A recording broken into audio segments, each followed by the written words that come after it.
इस वीडियो के अंदर मैं आपको बताने वाला हूं कि अगर आप कोई प्रॉपर्टी को सेल करते हैं, वो प्रॉपर्टी आपका घर हो सकता है, दुकान हो सकती है, प्लॉट हो सकता है, कोई बिल्डिंग हो सकती है। तो किसी भी इमूवेबल प्रॉपर्टी को अगर आप सेल करते हैं तो उसके सेल करने पर आपको कितना टैक्स जो है पे करना पड़ेगा फाइनेंशियल ईयर 2023-24 के अंदर। तो इस वीडियो के अंदर हम डिस्कस करेंगे कि वो टैक्स रेट क्या लगने वाला है, यहाँ पर जो गेन होगा वो शॉर्ट टर्म गेन होगा या फिर लॉन्ग टर्म कैपिटल गेन होगा, वो जो शॉर्ट टर्म कैपिटल गेन है और लॉन्ग टर्म कैपिटल गेन है उसको किस तरीके से आइडेंटिफाई किया जाता है कि ये शॉर्ट टर्म कैपिटल गेन है या फिर लॉन्ग टर्म कैपिटल गेन है। क्योंकि दोस्तों जो आप टैक्स पे करेंगे वो जो टैक्स होता है वो आपका शॉर्ट टर्म कैपिटल गेन और लॉन्ग टर्म कैपिटल गेन के ऊपर ही लगता है, और दोनों ही केसेस में वो जो रेट होते हैं वो डिफरेंट होते हैं। और फाइनली हम एक कैलकुलेशन को भी समझेंगे कि ये जो हम कैलकुलेशन करेंगे गेन की, तो वो गेन आपको कैसे कैलकुलेट करना है। और अगर आप चाहते हैं कि उस गेन के ऊपर आपको किसी भी तरीके का टैक्स ना पे करना पड़े तो उसके लिए कुछ एग्जम्पशन के सेक्शंस भी होते हैं, वो भी इस वीडियो के अंदर मैं आपको बताऊंगा। तो चलिए डिटेल में अपनी वीडियो की तरफ बढ़ते हैं और इसे देखते हैं। तो देखिए, सबसे पहले तो आपके लिए जानना ज़रूरी है कि जब आप कोई प्रॉपर्टी को सेल करेंगे वहाँ पर जो आपको प्रॉफिट होगा या फिर आप बोलें गेन होगा, तो वो जो गेन हो सकता है वो किस तरीके से हो सकता है। तो सबसे पहले तो आप प्रॉपर्टी अगर कोई सेल करते हैं तो आपको या तो शॉर्ट टर्म कैपिटल गेन हो सकता है या फिर आपको लॉन्ग टर्म कैपिटल गेन हो सकता है। तो जो शॉर्ट टर्म कैपिटल गेन होता है वो तब होता है अगर आप किसी भी इमूवेबल प्रॉपर्टी को, जैसे कि लैंड हो गई, बिल्डिंग हो गई, जैसा कि मैंने आपको बताया था, अगर उसको विद इन 24 मंथ्स या फिर मैं बोलूँ 2 ईयर्स के अंदर जो है वो सेल कर देते हैं from the date of purchase. तो एक एग्जांपल मैंने आपके सामने लगा दिया है। सपोज आपने कोई जो प्रॉपर्टी है वो परचेज की थी 1 अप्रैल 2021 को, तो 1 अप्रैल 2021 को आपने कोई प्रॉपर्टी परचेज की और वो जो प्रॉपर्टी है आपने सोल्ड आउट कर दी 20 मार्च 2023 को। तो इसका मतलब आपने ये जो प्रॉपर्टी है 24 मंथ से पहले ही जो है वो सेल कर दी है। तो या आप बोल सकते हैं कि आपने ये जो प्रॉपर्टी है 2 साल से कम होल्ड की है। तो इसलिए यहाँ पर जो भी गेन होगा इस प्रॉपर्टी को सेल करने से उसको हम बोलेंगे शॉर्ट टर्म कैपिटल गेन। अब जब लॉन्ग टर्म कैपिटल गेन की बात करेंगे वो तो इसका रिवर्स हो जाएगा, इसका उल्टा हो जाएगा। सिमिलरली अगर कोई आप इमूवेबल प्रॉपर्टी को सेल कर देते हैं आफ्टर 24 मंथ्स या आप बोल सकते हैं after 2 year from the date of purchase, तो जिस तारीख को आपने परचेज की थी उससे अगर आप 24 महीने के बाद उसको सेल करते हैं तो वहाँ पर आपको जो कैपिटल गेन होगा उसको हम बोलेंगे लॉन्ग टर्म कैपिटल गेन। जैसे आपने प्रॉपर्टी परचेज की 1 अप्रैल 2021 को, बट आपने ये जो प्रॉपर्टी सोल्ड आउट की वो की 20 जून 2023 को। तो आप देखिए ये पीरियड में जो गैप रहेगा वो 24 मंथ से ज़्यादा का जो है वो गैप रहने वाला है। तो 1 अप्रैल 2021 से 20 जून जो हो गया ये मोटा मोटा आपका हो जाता है 27 या 28 महीने। तो 24 महीने से ज़्यादा हो गया, 2 साल से ज़्यादा हो गया। तो इसलिए यहाँ पर जो भी गेन होगा वो आपका लॉन्ग टर्म कैपिटल गेन कहलाएगा। तो यहाँ तो आपको ये क्लैरिटी हो गई होगी कि आपको शॉर्ट टर्म कैपिटल कब होगा कोई प्रॉपर्टी को सेल करने पर, या फिर लॉन्ग टर्म कैपिटल गेन कब होगा।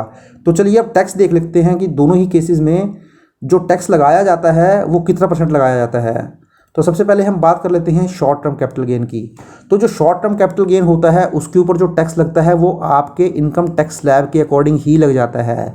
सपोज करें अगर आप एक सैलरीड पर्सन है और आपकी जो सैलरी है वो 20 लाख रुपीज़ है, तो अभी आप जो प्रेजेंटली टैक्स स्लैब में फॉल कर रहे हैं 20 लाख सैलरी में, वो आप 30% टैक्स स्लैब में आएंगे। अगर मैं ओल्ड टैक्स रिजीम की बात करूं तो आप जानते ही हैं 2.50 लाख तक कोई टैक्स नहीं होता है।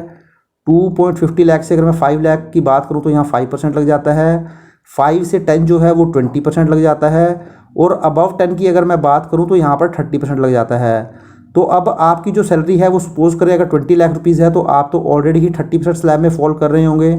तो यहाँ पर जो भी आपको कैपिटल गेन होगा, शॉर्ट टर्म कैपिटल गेन होगा, उसके ऊपर आपका ये जो स्लैब है, जो भी आपका स्लैब है वो लग जाएगा। मीन्स आपके ऊपर 30% स्ट्रेट फॉरवर्ड टैक्स जो है वो लग जाएगा। अगर आपके 20% स्लैब में फॉल कर रहे होंगे तो 20% लग जाएगा। अगर आप 5% स्लैब में फॉल कर रहे होंगे तो आपके ऊपर 5% टैक्स लग जाएगा। तो आपका जो इनकम टैक्स स्लैब है उसके अकॉर्डिंग आपको टैक्स पे करना पड़ेगा, चाहे वो आपका न्यू टैक्स रिजीम के अंदर आप जाएँ या फिर ओल्ड टैक्स रिजीम के जाएँ। तो ये जो टैक्स स्लैब मैंने आपको बताया है, मैंने आपको ओल्ड टैक्स रिजीम के अकॉर्डिंग बताया। न्यू टैक्स रिजीम के अंदर जो स्लैब है वो डिफरेंट है और वहाँ पर आपको ज़्यादा टैक्स का बेनिफिट भी मिलता है स्लैब के अकॉर्डिंग। अगर मैं लॉन्ग टर्म कैपिटल गेन की बात करूँ तो लॉन्ग टर्म कैपिटल गेन के ऊपर स्ट्रेट फॉरवर्ड ही आपको 20% टैक्स जो है वो पे करना पड़ेगा। तो अब ये दोनों ही गेन्स को मैं एक एग्जांपल के द्वारा आपको समझाने की कोशिश करूंगा और वहाँ पे आप देख पाएंगे, समझ पाएंगे कि किस तरीके से जो है ये शॉर्ट टर्म कैपिटल गेन या long term capital gain arrive किया जाता है और उसके ऊपर किस तरीके से टैक्स की कैलकुलेशन की जाती है। तो देखिए, सबसे पहले हम बात कर लेते हैं कि आप कैलकुलेशन कैसे करेंगे शॉर्ट टर्म कैपिटल गेन की। तो शॉर्ट टर्म कैपिटल गेन की कैलकुलेशन करने के लिए यहाँ एग्जांपल मैं यही ले रहा हूँ कि आपने 1 अप्रैल 2021 को कोई प्रॉपर्टी परचेज़ की है और 20 मार्च 2023 को आपने प्रॉपर्टी सेल की है, तो आपने जो प्रॉपर्टी है वो 24 मंथ से पहले ही सेल कर दी है। तो यहाँ पर आपको वो प्रॉपर्टी सेल करने पर जो प्रॉफिट होगा वो शॉर्ट टर्म कैपिटल गेन होगा। तो फुल वैल्यू ऑफ कंसिडरेशन का मतलब होता है सेल वैल्यू। तो आपने वो जो प्रॉपर्टी है वो कितने में सेल की, तो सपोज करें आपने जो प्रॉपर्टी सेल की 20 मार्च 2023 को, वो 30 लाख रुपीज़ की प्रॉपर्टी जो है वो सेल की। अब आपने जो प्रॉपर्टी परचेज़ की थी, ये आपने परचेज़ की थी 1 अप्रैल 2021 को, और वहाँ पर आपने जो प्रॉपर्टी परचेज़ की थी वो परचेज़ की थी 20 लाख रुपीज़ की। तो इस 30 लाख रुपीज़ में से जो आपकी परचेज़ वैल्यू है वो लेस हो जाएगी, प्लस आपकी जो कॉस्ट ऑफ इम्प्रूवमेंट इस पीरियड के अंदर अगर आपने कोई इंप्रूवमेंट कॉस्ट इसके ऊपर इनकर्ड की है या कुछ आपने प्रॉपर्टी के अंदर एडिशन किया है तो वो आप लेस कर लेंगे। और सिमिलरली अगर कोई भी आपने खर्चा किया है इस प्रॉपर्टी को ट्रांसफ़र को लेकर, जो ये प्रॉपर्टी आपने सेल की है इसको सेल कर लेकर जो भी डायरेक्टली खर्चा है, जैसे आपने किसी को ब्रोकरेज या कमीशन पे की तो वो लेस कर लेंगे। इसी तरीके से जो प्रॉपर्टी ट्रांसफ़र करने पर जो भी लीगल एक्सपेंस आता है, कुछ स्टैम्प पेपर वगैरह आपने बनवाए होंगे, वहाँ पर जो भी खर्चा हुआ होगा वो लेस हो जाएगा। तो इस तरीके से वो आपका यहाँ पर लेस हो जाएगा। तो 3 तरीके के खर्चे जो है आपकी सेल प्राइस में से लेस हो जाएंगे। एक तो cost of acquisition, cost of improvement अगर कोई है, और इसी तरीके से कुछ एक्सपेंसेस आपने ट्रांसफ़र के ऊपर किए, जैसे कोई ब्रोकरेज या कमीशन पे कर दी, या कोई लीगल आपका खर्चा था, कुछ स्टैम्प पेपर वगैरह का आपका खर्चा था, वो आपका जो है यहाँ पर लेस हो जाएगा। तो इसी तरीके से आपकी जो टोटल कॉस्ट है, देखिए 30 लाख में से 20 लाख 20,000 और 2,30,000। तो आपको ये तीनों ही चीज़ें लेस करने के बाद जो शॉर्ट टर्म कैपिटल गेन आ जाएगा वो आ जाएगा 7,50,000 रुपीज़। और जैसा कि मैंने आपको बताया था, शॉर्ट टर्म कैपिटल गेन के ऊपर जो आपको टैक्स लगता है वो स्लैब के अकॉर्डिंग लगता है। अगर आप 5% स्लैब में फॉल कर रहे हैं तो आपके ऊपर 5% लग जाएगा, अगर आप 20% में कर रहे हैं तो 20% लग जाएगा, और अगर आप 30% कर रहे हैं तो 30% टैक्स आपके ऊपर लग जाएगा। तो मैं मान के चल रहा हूँ कि यहाँ पर आप जो है स्लैब आपके ऊपर 30% वाला लगेगा। तो इस तरीके से 7,50,000 के ऊपर 30% जो टैक्स है वो 2,25,000 जो है आपको पे करना पड़ेगा। अब देखिए यहाँ एक नोट मैंने आपको दे दिया है। सबसे पहले तो आपको इंडेक्स का बेनिफिट यहाँ पर नहीं मिलता है शॉर्ट टर्म कैपिटल गेन के ऊपर।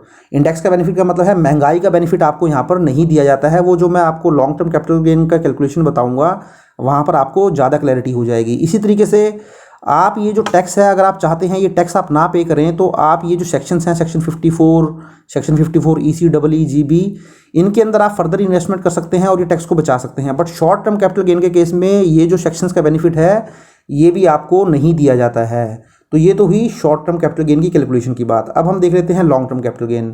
तो देखिए, जब हम लॉन्ग टर्म कैपिटल गेन के अंदर कैलकुलेशन करेंगे तो यहाँ पर भी मैंने एग्जाम्पल वही ले लिया है कि आपकी जो बाय की डेट है वो 1 अप्रैल 2021 है और जो सेल की डेट है वो 20 जून 2023 है। तो इस तरीके से ये 24 मंथ से ज़्यादा हो जाता है या 2 ईयर से ज़्यादा हो जाता है तो आपको लॉन्ग टर्म कैपिटल गेन होगा प्रॉपर्टी सेल करने पर।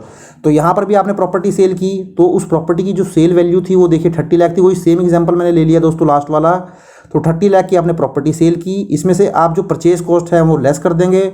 बट जैसा कि मैंने आपको बताया था कि लॉन्ग टर्म कैपिटल गेन के केस में आपको इंडेक्सेशन का बेनिफिट मिल जाता है। तो देखिए मैंने नोट में भी बताया है, index benefit is available on long term capital gain. Index benefit का मतलब होता है महंगाई का बेनिफिट आपको मिल जाता है। सपोज अगर आपने कोई प्रॉपर्टी 10 साल पहले खरीदी होती और वहाँ पे उस प्रॉपर्टी की वैल्यू 10 लाख रुपए होती, तो ये मान के चला जाता है कि अगर आज आप 2023 में खड़े हैं तो 2023 में वही प्रॉपर्टी परचेज करने जाते तो कहीं ना कहीं वो प्रॉपर्टी 10 लाख की बजाय 20 लाख की हो चुकी होती या 25 लाख की हो चुकी होती या 15 लाख की हो चुकी होती, क्योंकि महंगाई की वजह से उसकी कॉस्ट बढ़ जाती। तो इसीलिए क्या होता है कि जब आप लॉन्ग टर्म कैलकुलेट करते हैं, कैपिटल गेन कैलकुलेट करते हैं, तो यहाँ पर आपको कॉस्ट इन्फ्लेशन इंडेक्स का बेनिफिट दे दिया जाता है, मीन्स महंगाई का बेनिफिट दे दिया जाता है। तो जैसे मेरी यहाँ पे जो कॉस्ट थी वो बेसिक जो कॉस्ट थी वो 20 लाख रुपीज़ थी पिछले एग्जाम्पल में। तो देखिए यहाँ पर जो 20 लाख रुपीज़ की आपकी कॉस्ट थी, आपने क्या किया उसको डिवाइड कर दिया, क्योंकि आपने जो प्रॉपर्टी परचेज की थी वो 1 अप्रैल 2021 को की थी। तो आपने फाइनेंशियल ईयर 21-22 में ये प्रॉपर्टी परचेज की थी, तो फाइनेंशियल ईयर 21-22 में जो इंडेक्स था वो 370 का इंडेक्स था। तो 317 से उसको डिवाइड कर देंगे और जो मल्टीप्लाई कर देंगे जिस ईयर में आपने सेल किया है। तो 20 जून 2023 में आपने सेल किया है तो ये आपका हो जाता है फाइनेंशियल ईयर 23-24। तो 23-24 में आपने जो है उसको सेल किया है। तो जो भी 23-24 का इंडेक्स होगा, सपोज यहाँ पे मैंने ये 22-23 का इंडेक्स लगा दिया है, तो यहाँ पे आपको जो लेना है 23-24 का इंडेक्स ले लेना है। तो आपने जो प्रॉपर्टी सेल की है वो 20 जून 2023 को की है, तो आपने फाइनेंशियल ईयर 2023-24 में प्रॉपर्टी सेल की है।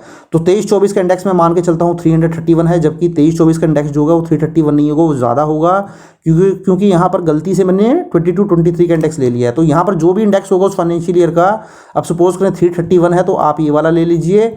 और इस तरीके से आपकी जो ये देखिए 20 लाख की जो वैल्यू थी ये बढ़कर 20,88,328 हो जाएगी। तो कहीं ना कहीं आपको महंगाई का बेनिफिट दे दिया कि अगर आज उस प्रॉपर्टी को आप परचेज करते तो उसकी कितनी वैल्यू होती। तो इस तरीके से यहाँ पे इंडेक्स का बेनिफिट आपको मिल जाता है। इसी तरीके से देखिए दोस्तों, आपको कॉस्ट ऑफ इंप्रूवमेंट थी, उसमें भी आपको इंडेक्स का बेनिफिट मिल जाता है। तो इसकी कैलकुलेशन भी सेम करनी है। 20,000 आपकी बेसिक अमाउंट थी, इसको डिवाइड कर देंगे 317 से और मल्टीप्लाई कर देंगे जो आपका 23-24 का इंडेक्स चल रहा है 331। ये 331 से ज़्यादा होगा दोस्तों, जैसे कि मैंने आपको पहले बताया था, मैंने गलती से यहाँ पे 22-23 का इंडेक्स जो है ले लिया है, बट मेरे को यहाँ पर 23-24 का लेना है, जो कि आई थिंक 348 के आसपास रहेगा। तो मैं मान के चलता हूँ 331 ही। तो इसके अकॉर्डिंग जो आपकी प्रॉपर्टी की वैल्यू है, देखिए इंप्रूवमेंट कॉस्ट है वो भी बढ़ गई है, 20,000 से बढ़कर वो 20,883 हो गई है। इसी तरीके से यहाँ पर भी आपने जो भी खर्चा किया है इस प्रॉपर्टी को ट्रांसफ़र करने के लिए, कोई ब्रोकरेज या कमीशन पे की वो लेस हो जाएगी, कोई आपने लीगल एक्सपेंसेस किए हैं वो लेस हो जाएंगे। तो इस तरीके से ये तीनों ही खर्चे ऐड हो जाएंगे और ये आपकी सेल वैल्यू को रिड्यूस कर देंगे। तो इस तरीके से यहाँ पर आपका जो लॉन्ग टर्म कैपिटल गेन आ गया है वो आ गया है 6,60,789। और यहाँ पर मैंने आपको बताया था स्ट्रेट फॉरवर्ड ही आपका 20% टैक्स लग जाता है, तो यहाँ पर आपको 1,32,000 का टैक्स जो है वो पे करना पड़ेगा। अब देखिए बहुत ही इंपॉर्टेंट नोट मैंने आपको यहाँ बताया है। अब देखिए ये तो मैंने आपको बता दिया कि इंडेक्स का बेनिफिट आपको मिलेगा। अब इसी तरीके से आप चाहते हैं कि ये जो 1,32,000 का टैक्स आपको लगा है ये टैक्स आपको ना पे करना पड़े, तो इसके लिए आपको क्या करना होगा, आप एग्जम्पशन क्लेम कर सकते हैं सेक्शन 54 के अंदर। सेक्शन 54 के अंदर क्या होता है कि आपका जो भी लॉन्ग टर्म रेजिडेंशियल हाउस था उसको आप सेल करके अगले 2 साल के अंदर कोई नया हाउस परचेज कर सकते हैं, या 3 साल तक आप नया हाउस जो है वो कंस्ट्रक्ट करवा सकते हैं। इसी तरीके से सेक्शन 54 ये कहता है अगर आपने कोई लैंड या बिल्डिंग सेल की है जो कि लॉन्ग टर्म थी, उसको सेल करके आप जो है NHAI के जो है बॉन्ड्स को परचेज कर सकते हैं। तो इसी तरीके से सारे ही सेक्शंस के अंदर आपको बेनिफिट मिल जाता है। और अगर इन सेक्शंस के अकॉर्डिंग आप इन्वेस्टमेंट कर देते हैं तो ये जो भी आपका टैक्स था वो आपका जीरो हो जाता है, आपको एक भी रुपया टैक्स पे नहीं करना पड़ता है।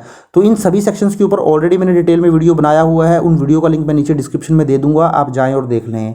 फर्दर इंपॉर्टेंट पॉइंट, आपको जो बेसिक एग्जेम्पशन लिमिट होती है 2.50 लाख की, या न्यू टैक्स रिजीम में जो 3 लाख की बेसिक एग्जेम्पशन लिमिट है उसका बेनिफिट आपको यहाँ मिल जाएगा। बट जो भी आपको डिडक्शन होती हैं 80C से 80U तक आप इन्वेस्टमेंट करते हैं, जैसे सेक्शन 80C के अंदर 1.50 लाख तक की आप इन्वेस्टमेंट कर लेते हैं, कोई LIC वगैरह परचेज कर लेते हैं, या होम लोन प्रिंसिपल हो जाता है, 80D के अंदर आप कोई मेडिक्लेम ले लेते हैं, तो इनका बेनिफिट आपको नहीं मिलने वाला है। मींस ये जो लॉन्ग टर्म कैपिटल गेन आपको हो गया, इसके अंदर सपोज करें आपने 80C के अंदर 1.50 लाख की इन्वेस्टमेंट की है, तो इसमें से ये जो है 1.50 लाख लेस नहीं होने वाला है। तो आपको ये जो डिडक्शंस होती हैं सेक्शन 80C से 80U का जो इन्वेस्टमेंट आप करते हैं उसका बेनिफिट यहाँ पर नहीं मिलता है। इसी तरीके से कई बार क्या होता है, आप इनहेरिटेंस में प्रॉपर्टी को जो है आपको मिल जाती है अपने फादर से, या आपकी जो दादा की प्रॉपर्टी थी, फादर की प्रॉपर्टी थी, वो आपको मिल जाती है। तो उस केस में जो भी खर्चा आपके द्वारा किया जाता है, जो भी प्रोसीजर होता है विल या इनहेरिटेंस में प्रॉपर्टी मिलने का, उसके ऊपर जो भी सर्टिफिकेट आपको बनवाने पड़ते हैं, एग्जीक्यूटर की कॉस्ट हो जाती है, तो वो सारी कॉस्ट भी आपको यहाँ पर अवेलेबल हो जाती है। तो इस तरीके से देखिए आप लॉन्ग टर्म कैपिटल गेन और शॉर्ट टर्म कैपिटल गेन के अंदर इस कैलकुलेशन को कर सकते हैं, और अपने केस में भी जो है आप अपना कैपिटल गेन टैक्स जो भी एस्टिमेटेड होगा वो आप निकाल सकते हैं, कैलकुलेट कर सकते हैं।